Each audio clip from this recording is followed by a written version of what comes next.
good afternoon, everyone. Thank you again for joining us today.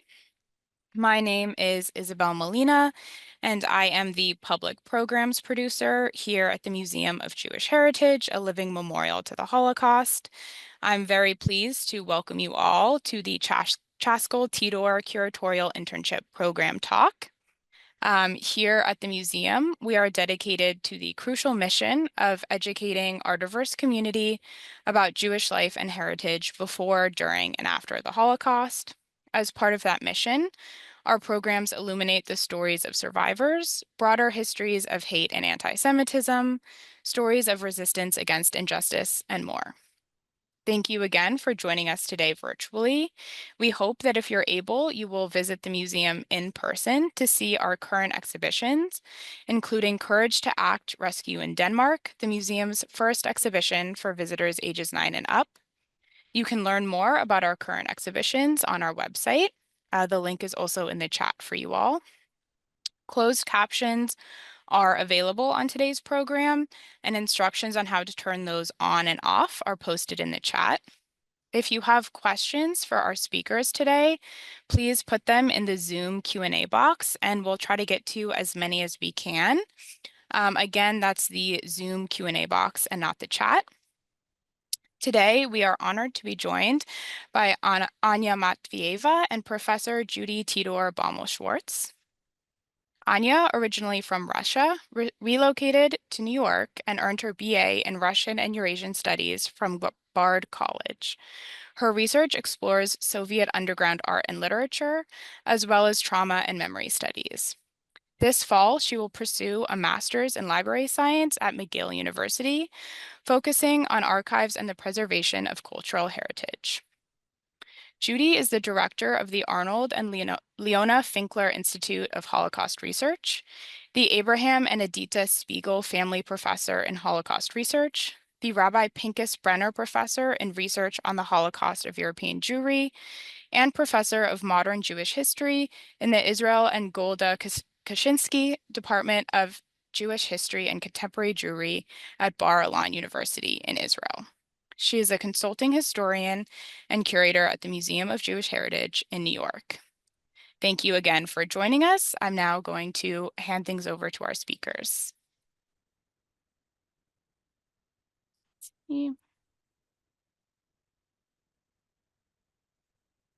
Pardon me while I get to the beginning of her presentation. Yeah. Good afternoon, everyone. And thank you so much, everybody who organized this event. And thank you a lot for having me here. As it's been said, I'm Anna Matveeva, and I graduated from Bard College. My research in unofficial Soviet culture is mostly focused on Jewish samizdat, which is self-published underground literature. I'm also deeply passionate about archival work and have accumulated 4 years of experience in various archives. I've always been interested in working in a museum setting, so I'm truly grateful for the opportunity to intern at such an important institution alongside very wonderful people. During my internship here, my primary responsibilities involved editing catalog records, which is actually a very fascinating task. Each day felt like walking through a different museum exhibition, uncovering new and intriguing pieces of history. I also contributed to contextual research to enhance the records, which allowed me to deepen my understanding of Jewish culture and uncover many remarkable details I hadn't known before. This experience had been incredibly enriching, and I'm excited to carry forward everything what I've learned being here. And moving to the topic of today's talk, one of my research interests is trauma studies, a field which is often intertwined with Holocaust studies. Some time ago, I read a book called Memory of Memory, written by Maria Stepanova, which I highly recommend, by the way. The book explores the possibilities of remembrance, blending the genealogical research of the author with reflection on history. One chapter focuses on Charlotte Salomon, a painter who intrigued me and led me to research her work further. I realized how much can be said about her art, yet most discussions remain confined with the traditional Holocaust narrative. While this framework is essential, it also a bit limits other significant perspectives, many of which are still connected to the Holocaust. This realization led me to explore the traumas revealed in Salomon's work and to examine other representations of trauma in Holocaust art within the collection of the Museum of Jewish Heritage. When I refer to Holocaust art, I mean the art created within ghettos, concentration camps, and hiding, including pictures, writings, drawings, and all other kinds of art. This art often served as a form of resistance, documentation, or personal expression in the face of genocide.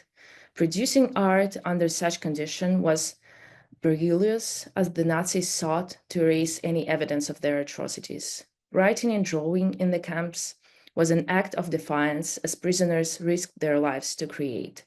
This underscores the essential nature of art in these circumstances. People would not have risked their lives for something that was not deeply meaningful to them. Within ghettos and camps, individuals continued to write, draw, and create, not only to document events or express themselves artistically, but also as a means of survival. Creativity became a way to process trauma, endure suffering, and preserve a sense of humanity. Next slide, please.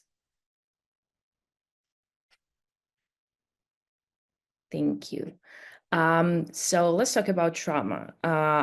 First, I want to explain what is it and how it functions and how art can help to process it. Early trauma studies influenced by Freudian theory viewed trauma as something unrepresentable, an event that disrupts meaning and language. According to this perspective, trauma does not emerge fully in consciousness at the moment of the event, but returns later, triggered by experiences that call forth repressed memories. Even memories about traumatic events differ from ordinary ones. They are often fragmented, vivid, multisensory, capturing sights, sounds, smells, textures, tastes with overwhelming intensity. Instead of erasing memory, trauma distorts it, making it difficult to integrate into a coherent narrative. And processed trauma can have significant psychological consequences. One of the key manifestations is traumatic neurosis, for example, where individuals compulsively relive the painful event in an attempt to master their distress. We will see it later in Salomon's work. This compulsion to repeat is an effort to make sense of what remains unresolved.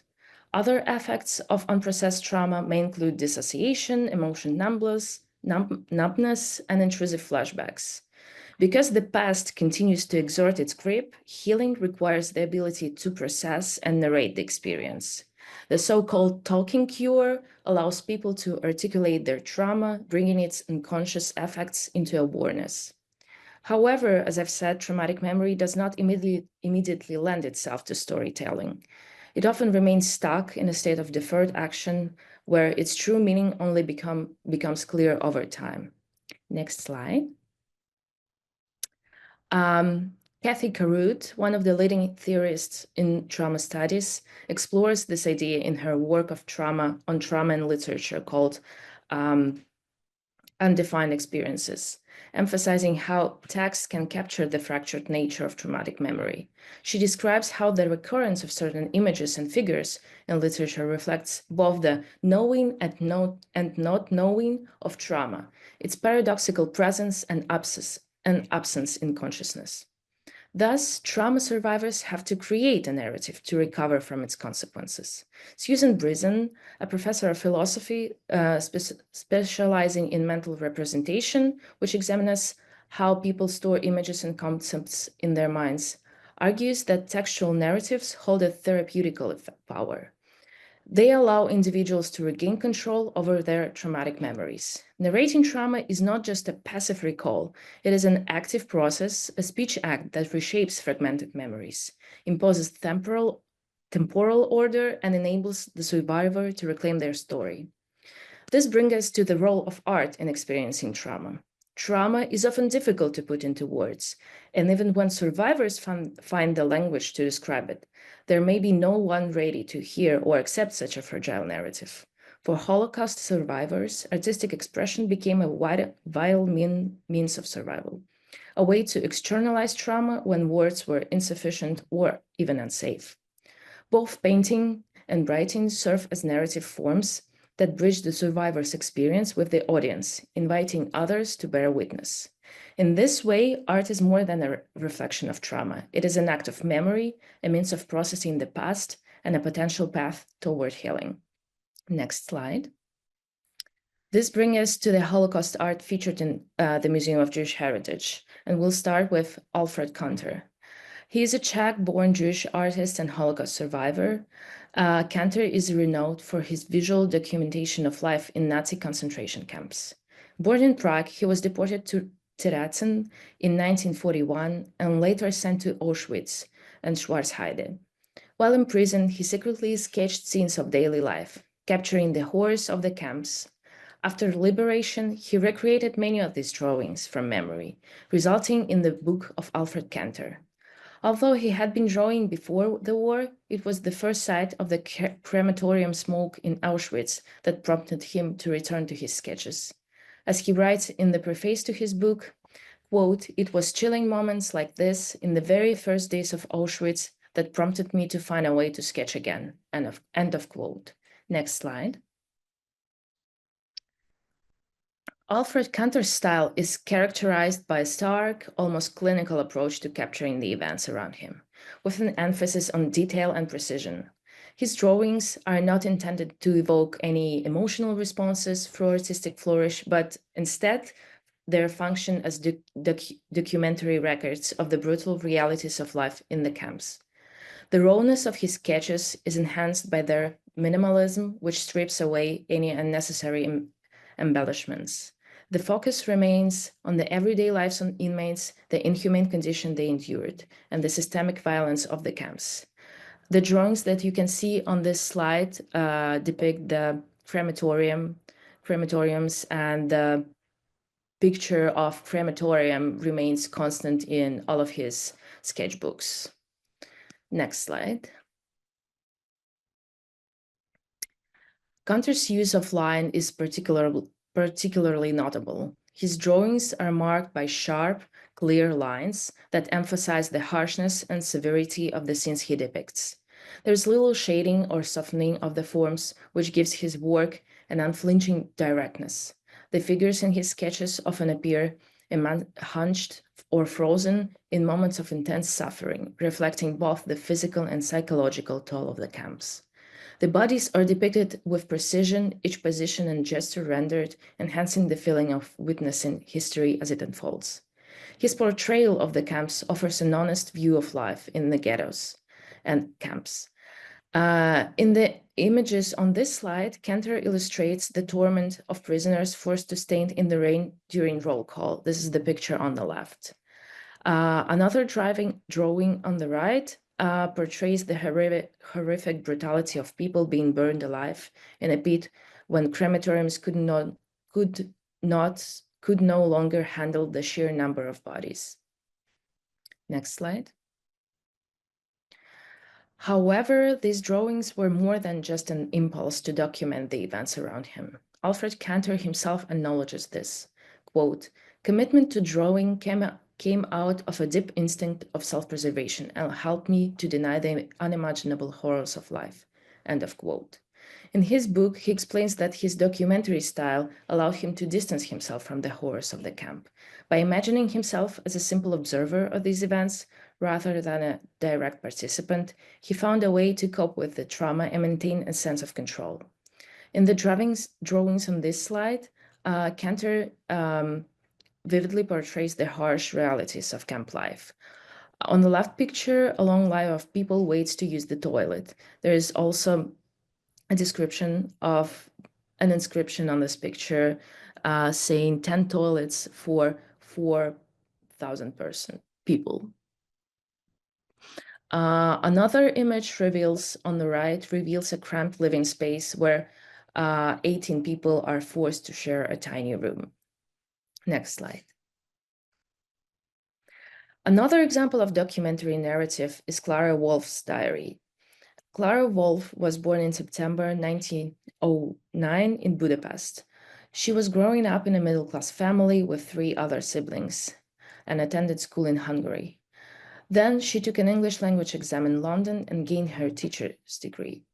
In 1932, Clara started her career in Hungary as a foreign language correspondence clerk.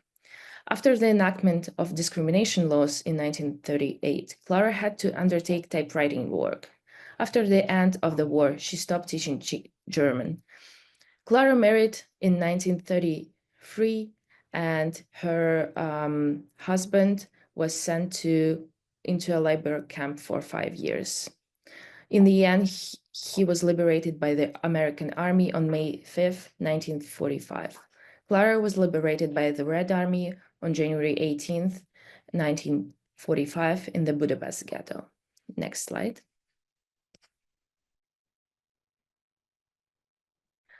Wolf chronicled her experiences under Nazi occupation in a unique and unconventional way.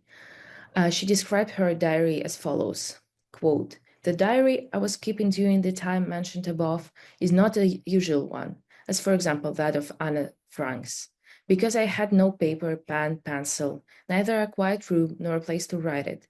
So if I could catch any possibility, I put down the happenings with a word or half a sentence, sometimes in shorthand, notes which could be understood only by me." On the picture on the slide depicts some of the pages of Clara Wolf's diary, and you can see how fragmented her notes are. Next slide. Clara Wolf's diary is indeed composed of this kind of fragmented notes, brief, urgent, and often written in shorthand.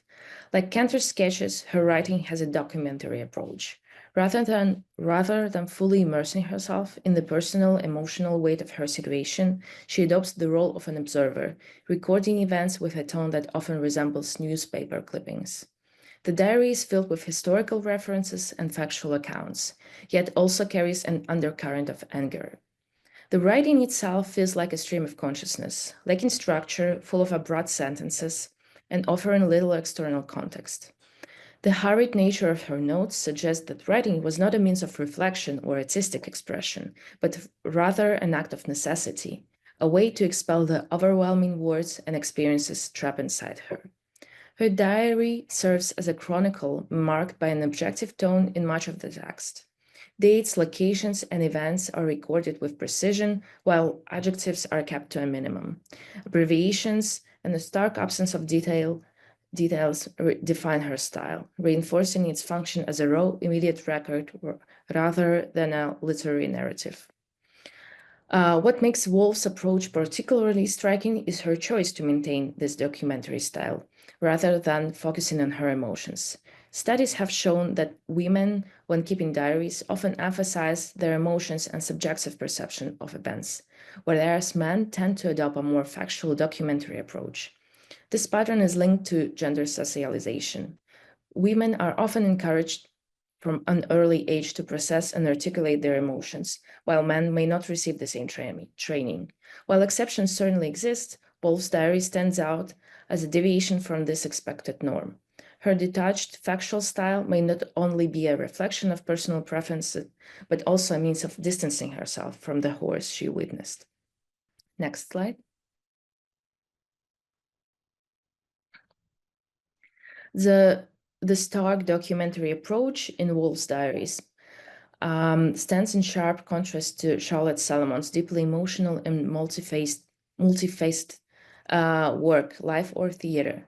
While Wolf's writing focuses on documenting the immediate realities of war and oppression in a raw, factual style, Salomon's work merges art, memory, narratives to explore trauma in a deeply personal and layered way. Charlotte Salomon was a German Jewish artist born in Berlin to a cultural and intellectual family.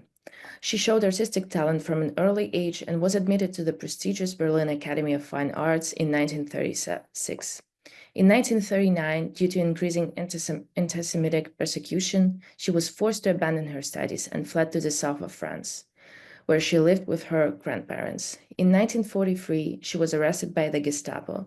She was deported to Auschwitz, where Charlotte was murdered upon arrival, 5 months pregnant.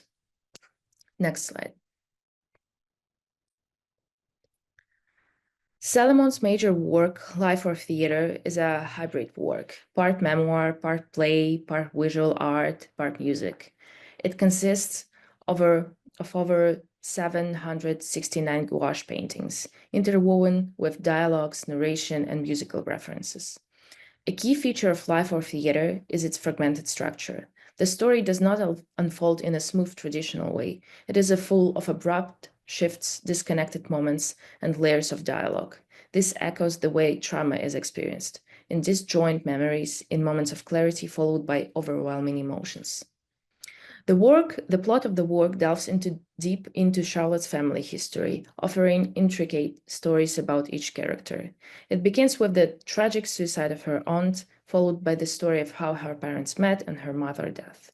The narration shifts to her grandmother, who is grappling with the suicides in the family while recounting her own life struggles. The painting on the right here depicts the hospital during World War I, where Charlotte's parents met. The cold blues and reds create a somber clinical atmosphere. Nurses move through a sea of beds, tending to wounded soldiers. This sets the stage for Charlotte's origins, war and suffering as a backdrop for her family's story. After the death of Charlotte's mother, her father remarries Paulinka, a woman Charlotte adores, and the narrative explores Paulinka's backstory as well as Charlotte's own experiences with love and relationships. This is why the main section is filled with a lot of conversations. In the picture in the middle, you can see how Charlotte depicts these talks, a repetitive, almost chaotic arrangements of head covered in handwritten text. The fragmented phrases painted directly onto figures symbolize an overwhelming flood of thoughts and psychological turmoil. The series culminates with Charlotte's escape to France to hide with her grandparents from the Nazis. Tragically, her grandmother takes her own life, and her grandfather becomes increasingly distant and withdrawn. In a state of isolation and grief, Charlotte leaves to continue painting her story, turning her trauma into art. The scene on the right introduces the epilogue, where Charlotte arrives at her grandparents' house. The shift in color palette, warmer tones, greenery, and domestic space suggest a change in atmosphere, yet tension remains. Next slide. Life or Theater is often seen primarily as a witness to the Holocaust, but it reveals a much more layered testimony. The trauma Charlotte captures is not only historical, but also individual, tracing patterns of loss and inherited pain before the rise of Nazism. The narrative begins before Salomon's birth, following her family's history of mental illness and suicides, particularly that of her mother and grandmother. It then shifts to her own experiences, showing her father's persecution under the Nazis, her exile in France, and the weight of generational trauma. The Holocaust does not dominate the narrative, but is instead one of many traumas shaping Charlotte's life. On the slide, you can see several gouaches from the series which depict the suicides of Charlotte's family members. The painting on the left shows a woman, Charlotte's aunt, walking into the water to drown herself. It is the very first painting of the series. The scene is depicted with a dark, almost nightmarish quality. Figures loom in the background, while ghostly silhouettes and distorted perspectives create a sense of inevitable fate. The twisted bodies and harsh, slanted cityscape suggest psychological distress. The painting on the top at the left portrays the moment of Charlotte's mother's suicide. On the right, sorry. It portrays the moment of Charlotte's mother's suicide as she falls off of a window. The bright yellow background is almost surreal, contrasting with the horror of the fall. The unnatural position of the body, legs twisted upward, emphasize the violence of the act. The thick brush strokes and exaggerated movement capture a moment frozen in time, as if it has been replayed repeatedly in her memory. The piece below is more abstract, yet deeply haunting. It shows a body positioned near a window, which is a depiction of Charlotte's grandmother's final moments before jumping out of the window. The loose, sketch-like lines give the scene an unfinished, fragmented feeling, perhaps mirroring Charlotte's memory about this event. Next slide.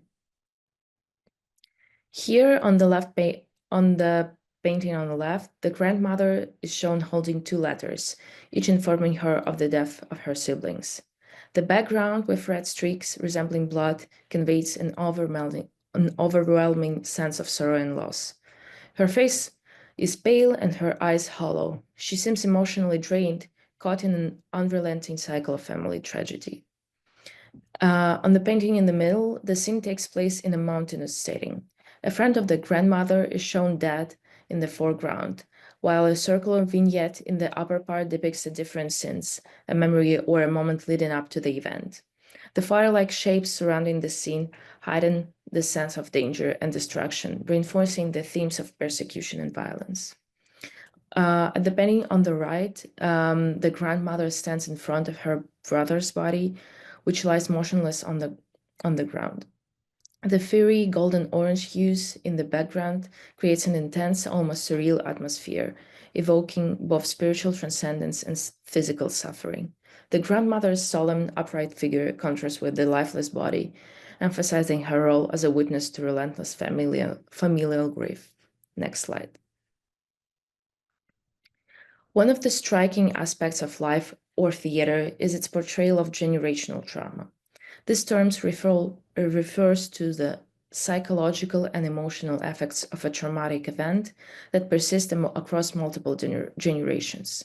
It occurs when the trauma experienced by one generation, such as war, genocide, cultural persecution, continues to affect their descendants, even if they did not directly experience the original events. Studies shown that children in families with a history of trauma are more likely to develop anxiety and depression compared to those from non-traumatized backgrounds. However, generational trauma is a relatively new field of study, and there is no definite proof of how exactly it is transmitted.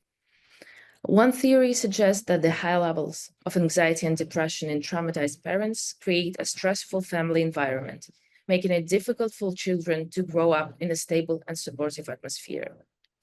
In Charlotte Salomon's family, multiple relatives died by suicide in eerily similar ways. Her great-grandmother and mother fell from windows, while her aunt and great-uncle drowned. This curse of self-destruction looms over Charlotte, yet through her work she actively engages with it instead of succumbing to it.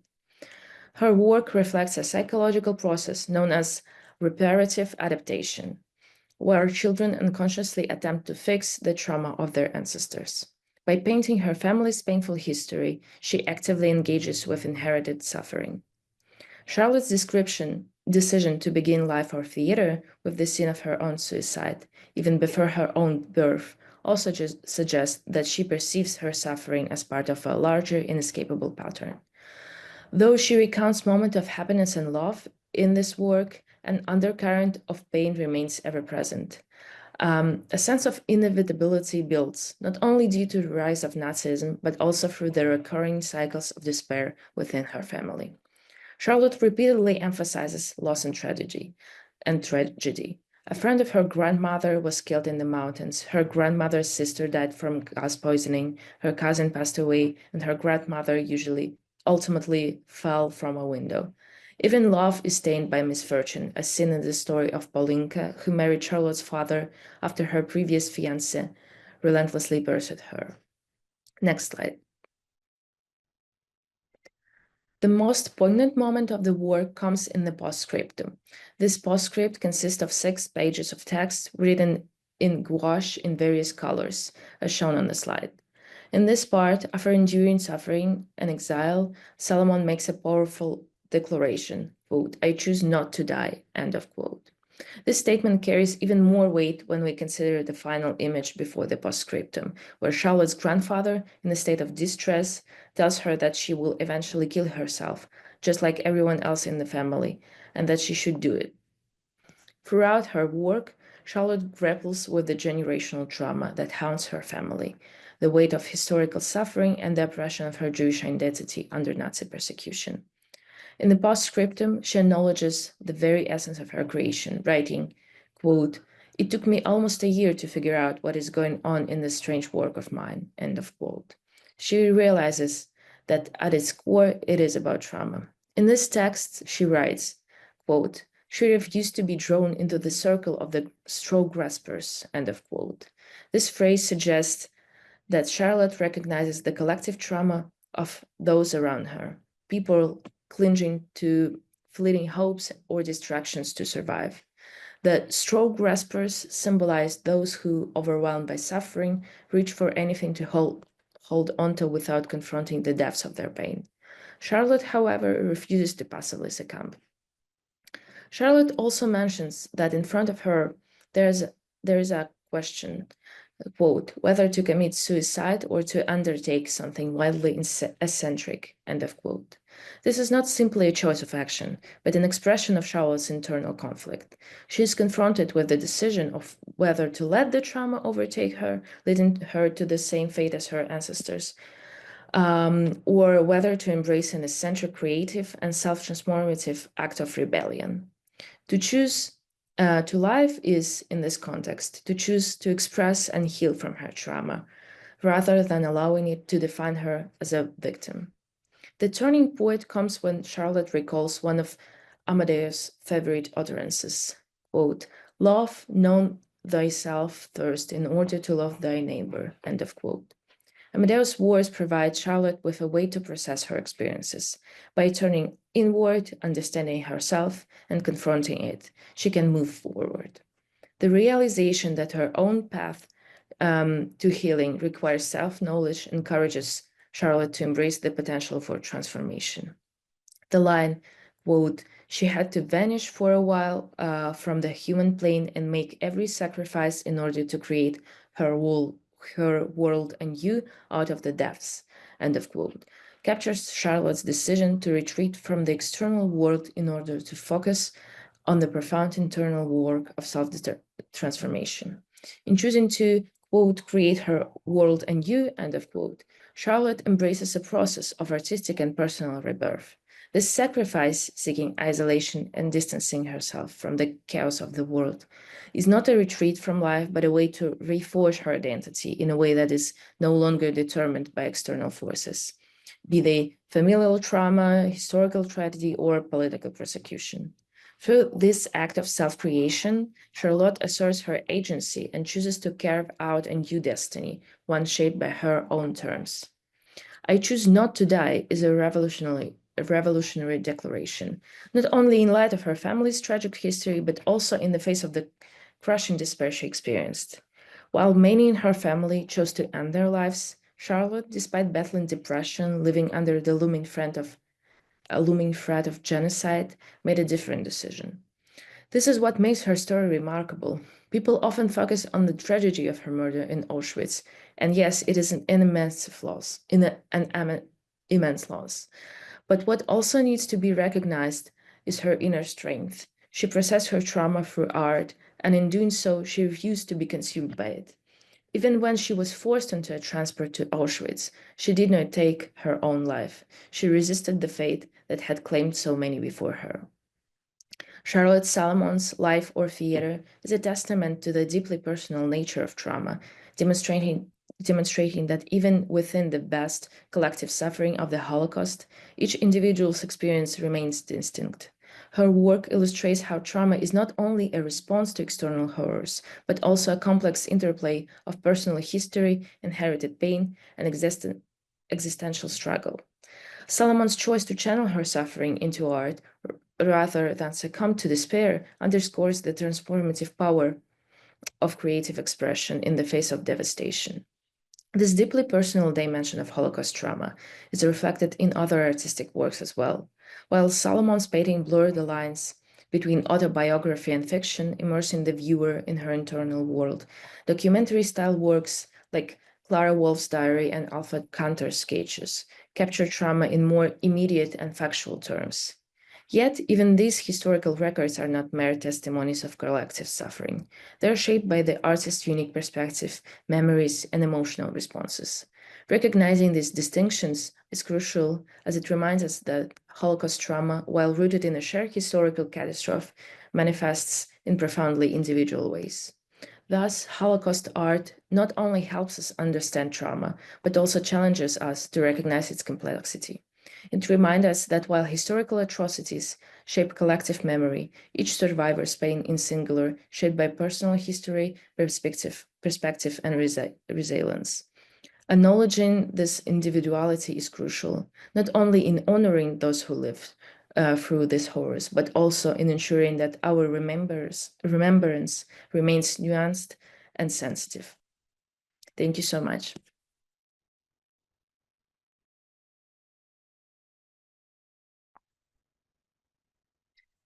Thank you so much for that wonderful presentation. I know I learned a lot, so I'm sure our audience did as well. We will have time for a Q&A at the end. I know we've gotten some questions already, but a reminder to our audience, if you haven't sent in your questions, please do so now. And I think Judy wanted to say a few words about the internship before we go into the question and answer portion. I think you're muted, Judy. You're right, I'm muted. Now I'm not muted. Sorry about that. I thank you very much, Isabel. I want to first begin by thanking Anya for a very fascinating discussion here about trauma and art and the connections between them. We'll get back to that in a minute. I also want to thank Sarah Softness and the entire curatorial team for the fabulous work that they do at the museum, and to thank you, Isabel, for the wonderful things that you do leading all of these programs. I just want to spend the next minute or two telling you about the curatorial internship that is called the Chaskel Tydor Curatorial Internship, because Chaskel Tydor was my father. And the curatorial internship is named after him because several years ago, when I was working as a historian on the curatorial team putting together the new core exhibition, which is not so new anymore, The Holocaust, What Hate Can Do. And anybody from the audience who can get to it, please come to the museum and see what it is. While I was doing that, I realized the significance of what the museum does and what the curatorial team does. And at that time, we in the family were looking for a way to commemorate our father. And we decided that the best thing to do would be to have two of the things that are the most important or were the most important to him, and to do it that way. One had to do with visual and the other had to do with education. And those are the two things that putting together an internship for a curator starting off learning about Holocaust and the visual, putting it together in exhibitions would be the perfect memorial. And that's how we decided to do it. So who was my father? Who was Chaskel Tydor? He was born at the beginning of the 20th century in Poland, in a small town called Bochnia. In World War I, like so many people from the area, Jews and non-Jews, they all fled westward. There was this tremendous fear of the Red Army that was going to be taking over the area. And the government actually sponsored everybody to leave that whole area. My father's family ended up eventually in Germany, where he spent his teenage years. And when the war was over, and his grandparents, for example, went back to Poland, he and his parents decided that they were going to stay in Germany. They lived in Germany until Hitler came to power. When Hitler came to power, his parents decided to go back to Poland. His grandparents were no longer alive. And he was already married and had two children. And they tried to get out of Germany. They figured that Poland wasn't really such a great idea. But when their visas to England came, it was too late to use them. The war had already broken out. Meanwhile, while he had been deported as a Polish citizen and his wife and children were still permitted to stay in Germany, they decided that it would be a good idea to send the children out, and they were both sent out to Belgium on a kinder transport. Everybody was supposed to get together in England as soon as all the visas arrived, but as I said, the visas arrived the week after World War II broke out. He was taken into custody as an enemy alien. He was sent to Buchenwald, and from there in 1942, he was eventually sent to Auschwitz, and he spent the entire war in Nazi camps. Now, to say that somebody went through Auschwitz is enough, but to survive 5.5 years in Nazi labor and death camps is practically a miracle. And yet, as he always used to say, by the grace of God, he did survive. And when he came out, so many survivors were lost. And how could they? My father was not one of those people. He already had an idea. He was going to put together with a couple of other former prisoners from Buchenwald to put together a kibbutz. They were going to put together a group of people who were Zionistically inclined, and they were going to come to pre-state Israel. He started what was known as Kibbutz Buchenwald. It was the first pioneering kibbutz to be founded after World War II. And he brought the first group to pre-state Israel in September 1945. At the time, he found out that his two children who had survived the war, that's my older brother and sister, had been taken from Belgium. They reached France, and from France, they had been chosen by a Quaker organization to come as part of what was known as the 1,000 Children. They took over 1,000 Jewish refugee children to the United States in 1941, late 1941. And he found my brother and sister in America. He spent a couple of years going back and forth trying to convince them as teenagers. They were with a wonderful foster family who cared for them, to join him. And they said, my sister said she had been through 5 countries. That was enough already. And eventually our father made his way to the States, and he lived there for 23 years, during which he saw his children married and with children, and then he himself remarried and started a new family when he was in his 50s, and I am the result of that family.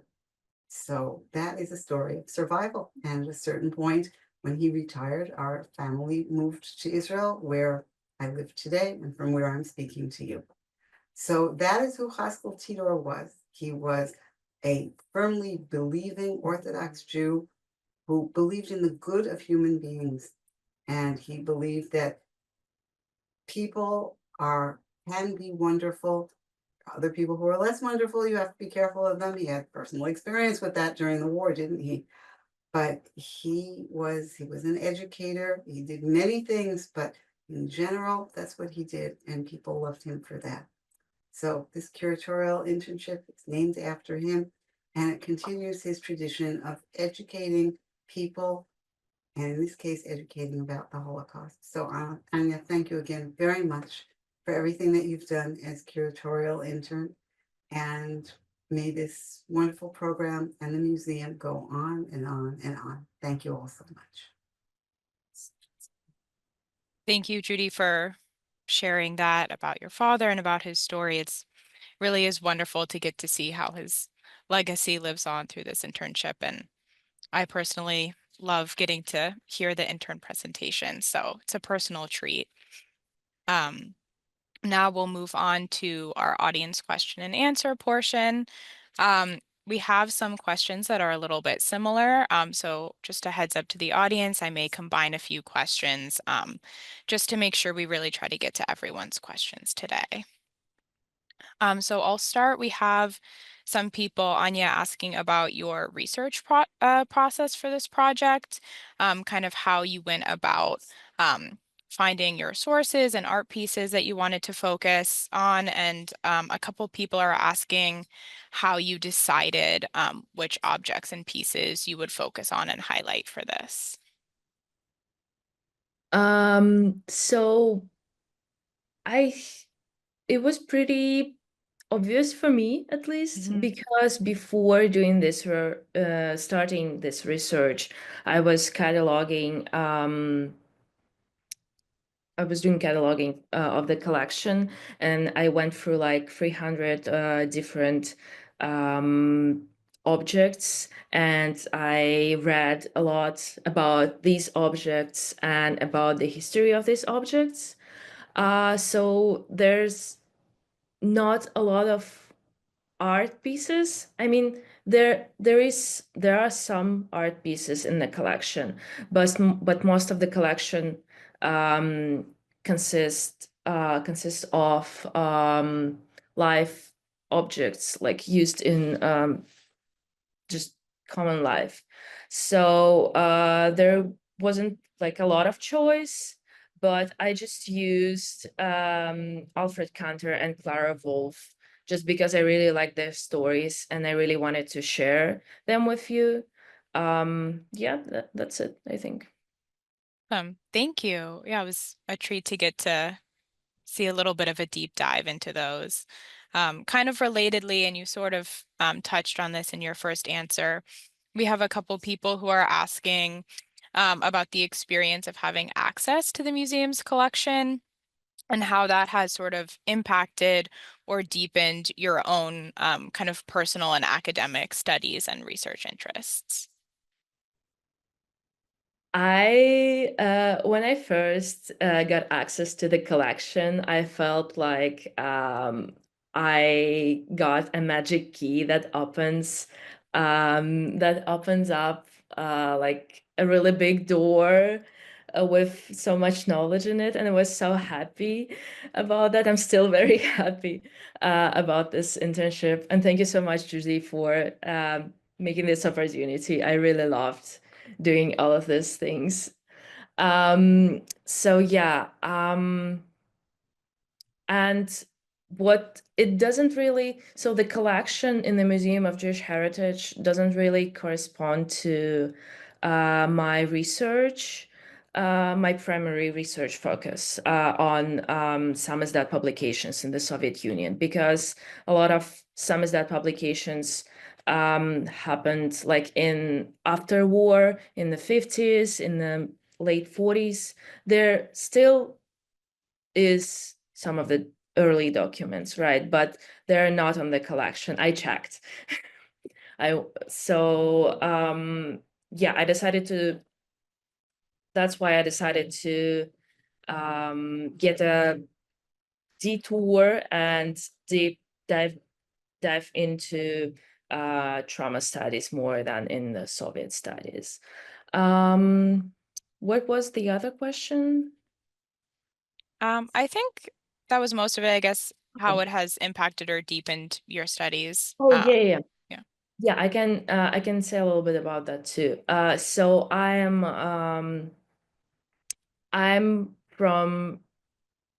have a little bit of Jewish heritage.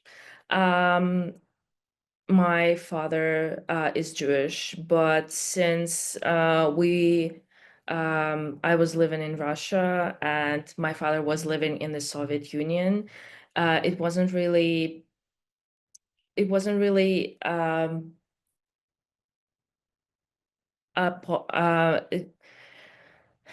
he didn't really like to talk that he is Jewish. So we didn't discuss things and culture and texts and religion with him because he wanted to kind of protect me from anti-Semitism that was pretty common in the Soviet Union. So I didn't really know a lot about being Jewish until I came to the US and until I came to New York specifically, where I found a lot of Jewish organizations like the Museum of Jewish Heritage. And I was really into it. And I was really interested in figuring out what does it mean to be Jewish and what is the Jewish culture. So the cataloging the collection gave me an amazing source of expanding this knowledge. Well, thank you so much for sharing that with all of us. And then we have one question actually that was submitted that's specifically for Judy. One of our audience members would like to know what it's been like for you personally to watch various Chaskel interns explore the museum's collection.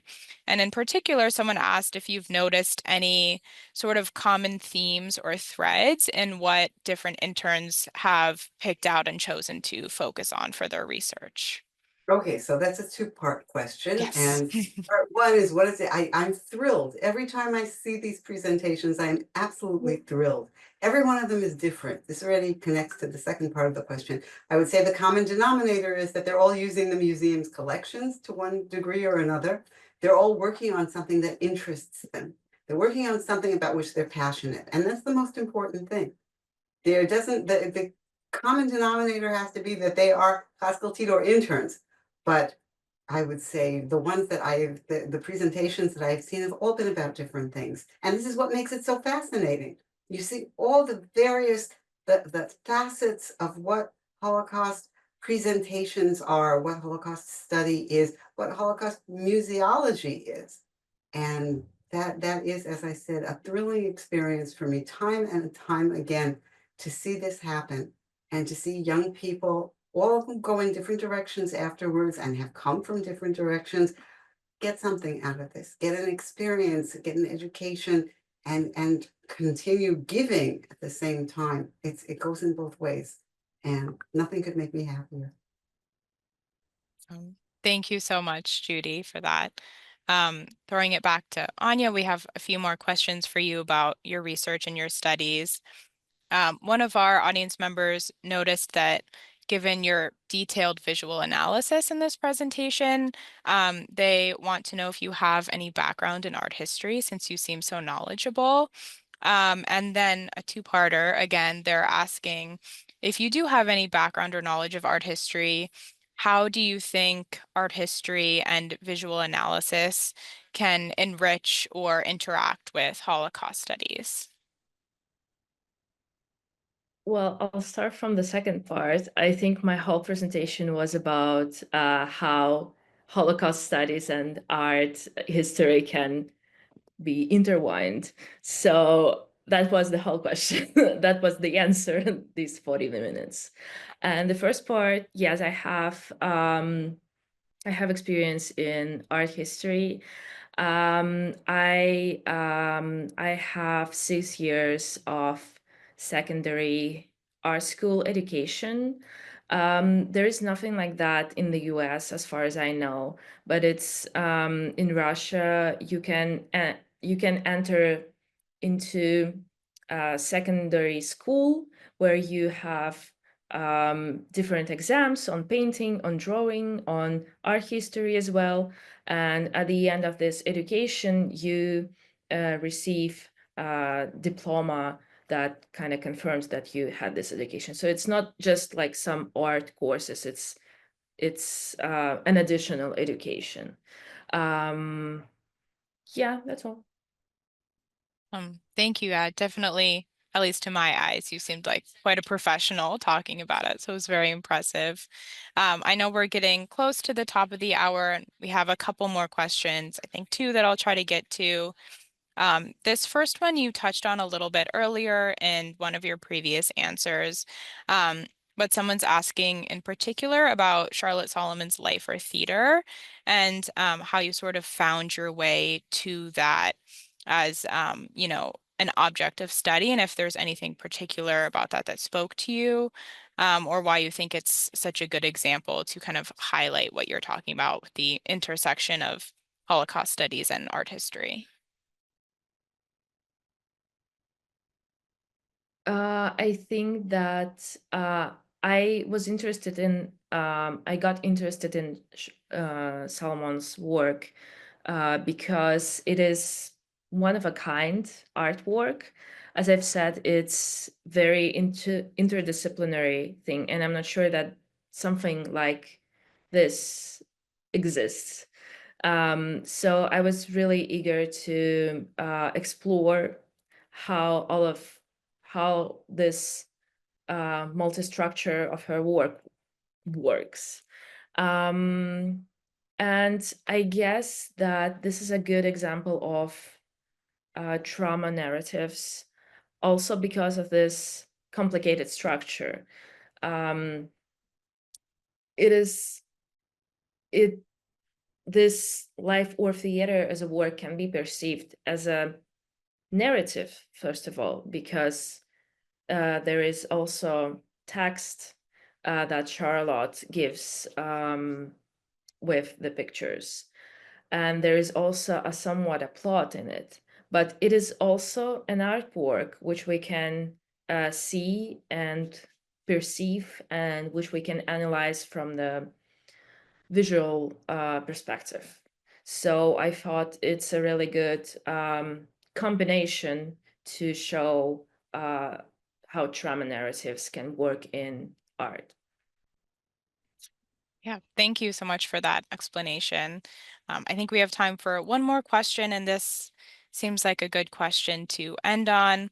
A few people have asked sort of what's next questions for you and are asking about how this internship may impact your future studies or your career path. I know you spoke about how it was a little bit different from what you had studied in the past. So people are wondering how you think this might affect you going forward.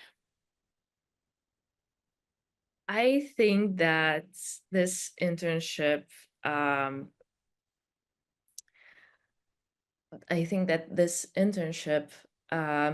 proved that I really want to work in the museum. Like before this internship, I wanted to work in the museum because I was interested in it.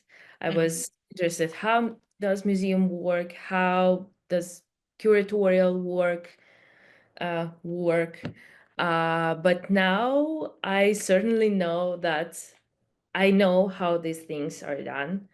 And I also know that I'm in love with how these things are done. So I think that this internship kind of put me on a path of curatorial work. And I really hope that I would be able to continue working in museum setting. Thank you. I know those types of questions are always hard to answer, so thank you so much for that wonderful answer, and glad to hear you enjoyed it so much.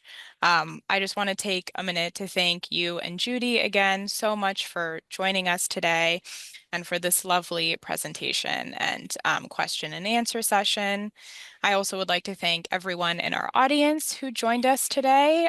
We hope you enjoyed today's program.